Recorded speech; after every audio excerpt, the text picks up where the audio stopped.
लेकिन सबसे पहले मैं के शर्मा जी आपके पास आना चाहता हूं।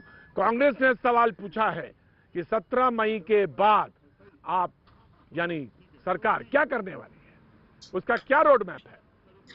देखिए प्रतीक जी, कांग्रेस का जो सवाल है ये पूरी तरह से राजनीति से भरा हुआ, अपने आप में बेईमानी भरा सवाल है, क्योंकि ये सवाल साबित करता है कि कांग्रेस इतनी बड़ी जो महामारी है और विश्व पे जो संकट है, जो महामारी का, उसके प्रति न ही वो संवेदनशील है और न ही गंभीर है। क्योंकि उसके एक दो कारण मैं बताता हूं, इसके बाद स्पष्ट हो जाएगा। अच्छा होता कि कांग्रेस अध्यक्षा अपने राजस्थान के मुख्यमंत्री और महाराष्ट्र जहां उनके समर्थन की सरकार है के बाद का प्लान क्या है? उनसे ही यह पूछ लेती। सवाल पर सवाल मत पूछिए शर्मा जी। नहीं, शर्मा जी सवाल पे सवाल मत पूछिए भाई, सवाल का जवाब दीजिए। मैं दे दूंगा अभी जवाब, आपको दे रहा हूं। दानिश जी मैं एक बात बताना भूल गया, एक बात बताना भूल गया। दानिश जी एक बात बताना भूल गया। सबको 20-20 सेकंड दिए मैंने, सबको 20-20 सेकंड दिए। दानिश जी सबको 20-20 सेकंड दिए। के शर्मा बोलेंगे, आपका मौका आएगा, आपका मौका आएगा। दानिश जी आपका मौका आएगा, मैं दे दूंगा, आप ही को दे दूंगा जी। के शर्मा जी बोलिए। तो मैं ये कह रहा था कि उनको पहले से ये स्पष्ट है कि ये जो 40 दिनों का जो कोरोना का ये जो अभी लॉकडाउन का विषय हुआ, ये सारे निर्णय जो भी सरकार ले रही है, केंद्र सरकार, उसके लिए सभी मुख्यमंत्रियों से संपर्क करके सभी राज्यों के मुख्य सचिवों से वार्ता होती है। एक विशेषज्ञ की टीम है, 12 ऐसे संस्थान है, उनकी कमेटी है। ये सारे लोग मिलकर, जिसमें इनके भी राज्य के मुख्यमंत्री सम्मिलित हैं, सबके सुझाव के अनुसार से जो है योजना बनाकर और ये जो है आगे की योजना कार्रवाई तय की जाती है, रोड मैप बनाए जाते हैं। अभी वो दिन 17 तारीख में 10 दिन शेष है, उसके पहले सारी चीजें होंगी और ये सारे सुझाव भी आएंगे, आगे क्या कदम उठाना है वो भी होगा। लेकिन मैं ये कहना चाहता हूं कि कांग्रेस अध्यक्षा अपने मुख्यमंत्रियों से केवल ये पूछ लेती, जो कि आज ही राजस्थान में एक दिन में 43 केस आए हैं जोधपुर के अंदर में। आज ही महाराष्ट्र में महाराष्ट्र सरकार ने 25,000 डॉक्टरों, प्राइवेट डॉक्टरों को यह आदेश दिया है कि आकर आपको सेवा करनी पड़ेगी हॉस्पिटल के अंदर, नहीं तो आपके लाइसेंस कैंसिल कर देंगे।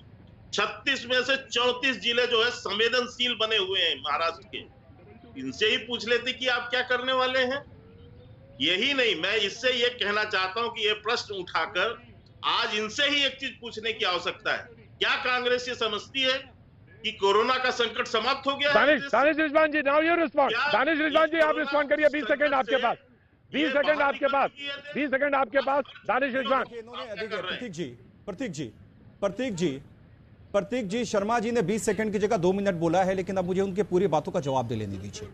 देखिए सवाल तब खड़े होते हैं जब आप गरीब चाय वालों की दुकान को बंद कर करके शराब की दुकान खोलते हैं, तो सवाल खड़े होते हैं। और ये सवाल उठने भी लाजमी है कि जब गरीबों के लिए आप कोई चिंता नहीं करते हैं और अमीरों के लिए आप शराब की दुकानें खोल देते हैं, तो सवाल उठते हैं। इन्होंने कहा कि राज्य सरकारें क्या कर रही हैं, राज्य सरकारों से जितना सक्षम है, मैं तमाम सबकी बात कर रहा हूं, सारी राज्य सरकारें कर रही हैं। लेकिन मुझे एक चीज समझ में नहीं आता है कि केंद्र सरकार अधिसूचना जारी करती है कि गुटखा की दुकान खुली रहेगी, पान और खैनी की दुकान खुली रहेगी, लेकिन थूकना प्रतिबंधित है। आप जब पान और गुटखा बेचिएगा तो आदमी थूकेगा कहां? आप कहते हैं कि गुटखा और पान की दुकान बंद रहेंगे, लेकिन थूकना प्रतिबंधित है। भाई साहब आप कैसे, किस तरीके से, क्या गांजा उंजा पीकर आप अधिसूचना जारी करते हैं कि जो मर्जी आया अधिसूचना जारी करते हैं? अरे भाई साहब ध्यान में रखते हुए फैसला लीजिए। इनको कहिए ये किसी सभ्य से उस पर डिबेट कर रहे हैं, सभ्य चैनल में बैठ के सुनिए बदतमीजी कर रहे हैं। सुनिए शर्मा जी अच्छा ये गांजा शब्द ठीक नहीं है। मैं गांजा शब्द ठीक नहीं है शर्मा जी, ये गांजा शब्द ठीक नहीं कर रहा हूं शर्मा जी। मैं एक आम आवाम के सवाल को उठा रहा हूं। शराब की दुकान खोलने के लिए आपके पास वक्त है, शराब की दुकान खोलने से कोरोना नहीं फैलेगा, लेकिन चाय के दुकान से चाय के दुकान को खोलने से कोरोना फैलता है। चाय के दुकान को खोलने से कोरोना फैलेगा और शराब की दुकान को खोलने से कोरोना नहीं फैलेगा। ये कौन सा कानून बनाते हैं भाई साहब? आप कहां से सीख कर आते हैं ऐसा कानून कि आप पान गुटखा का दुकान खुला रहेगा लेकिन कहीं थूकिए मत? भाई साहब कौन से लोगों से राय मशवरा करके आप ऐसे कानून को लागू कर रहे हैं? देखिए एक चीज बहुत साफ है, हमारी नीयत बहुत साफ है और हम स्पष्ट तरीके से कह रहे हैं कि केंद्र की सरकार को अभी से बताना चाहिए कि 17 तारीख के बाद वो क्या करने वाले हैं कि कम से कम जनता के बीच में जो आक्रोश है वो आक्रोश कम हो। जिस तरीके से आपने एक पैकेज अभी 20 दिखाया कि सेकंड, शिवसेना 20 की सेकंड सरकार ने में- जो सवाल पूछे हैं, ये सवाल वाजिब है। अगर आप जी मैं पूछूंगा, ठीक। मैं जरूर पूछूंगा। 20 सेकंड में, देखिए, 20 सेकंड में जेडीयू के प्रवक्ता को देता हूं, वो 20 सेकंड बोलेंगे, उसके बाद मैं अभिजीत अवस्थी जी आपके पास आता हूं। 20 सेकंड जेडीयू के प्रवक्ता रंजन साहब, सवाल वही 17 तारीख का रोड मैप क्या? देखिए 17 तारीख के बाद का जो रोड मैप है, बिहार ने स्किल मैपिंग से लेकर के तमाम वैसे प्रबंधन की दिशा में काम शुरू कर दिया है, जिससे जो लोग भी इन गाइडलाइंस के बदलाव के बाद बिहार आएंगे उन्हें कठिनाइयों का सामना कम से कम करना पड़े। और इस दिशा में स्किल मैपिंग एक महत्वपूर्ण कदम है कि बाहर से जो भी कामगार जिस कार्य में जिनको महारत हासिल है, उस मैपिंग के जरिए उनकी पहचान होगी। और हम निवेशकों से कहेंगे कि बिहार में अगर वो उद्यम लगाने आते हैं तो निश्चित तौर पर ऐसे श्रमिकों को प्राथमिकता मिले। देखिए हमारी सरकार ने लगातार व्यवस्थित प्रबंधन के पक्ष में काम किया, और जो भी अभी मैं सुन रहा था दानिश रिजवान की बात, मैं अभी चूंकि आपके बहुमूल्य 30 सेकंड का समय बर्बाद नहीं करना चाहूंगा। सोशल डिस्टेंसिंग इनके लिए कितना मायने रखता है।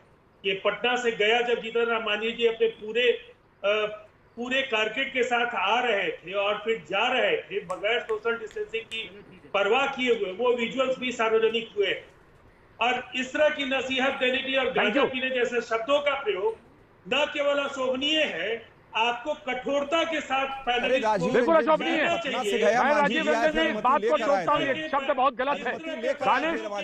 दानिश गलत बोला है आपने। ये भी पता नहीं होता है। अगर ये शब्द बिल्कुल आए थे तो एफआईआर कर बिल्कुल दीजिए। गलत है। आपकी सरकार है, आपकी पुलिस है, अगर कोई भी गलत करता है एफआईआर कर दीजिए। दानिश रिजवान भी गलत करता है तो एफआईआर कर दीजिए ना। किसने रोका है आपको? अगर मांझी जी ने लॉकडाउन का उल्लंघन क्या बात हुई? केस क्यों नहीं किया? अरे ये क्या बात हुई? दानिश एफआईआर कर दीजिए। राजू रंजन जी, आप डिबेट में आए हैं, युद्ध करने आए हैं?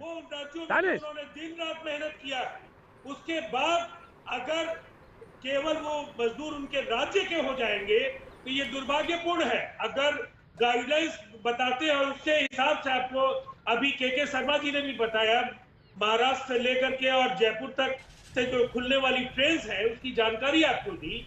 ये सतही राजनीति करना और केवल सवाल पूछना, ये विपक्ष के तथाकथित नेताओं के शगल में शामिल है। विपक्ष की क्या राय है इसको भी नीतीश कुमार जी ने वीडियो कॉन्फ्रेंसिंग के जरिए जाना। बिल्कुल, कांग्रेस के प्रवक्ता अभी नहीं जुड़े हैं। सहयोग करने से जी लेकर तमाम रंजन साहब ठीक है, थैंक यू। रंजन साहब डिबेट ओपन करूंगा मैं। रंजन साहब डिबेट ओपन करूंगा मैं ये मान के चल रहा हूं कि आप समय का पालन करेंगे सारे लोग। प्रोफेसर अभिजीत अवस्थी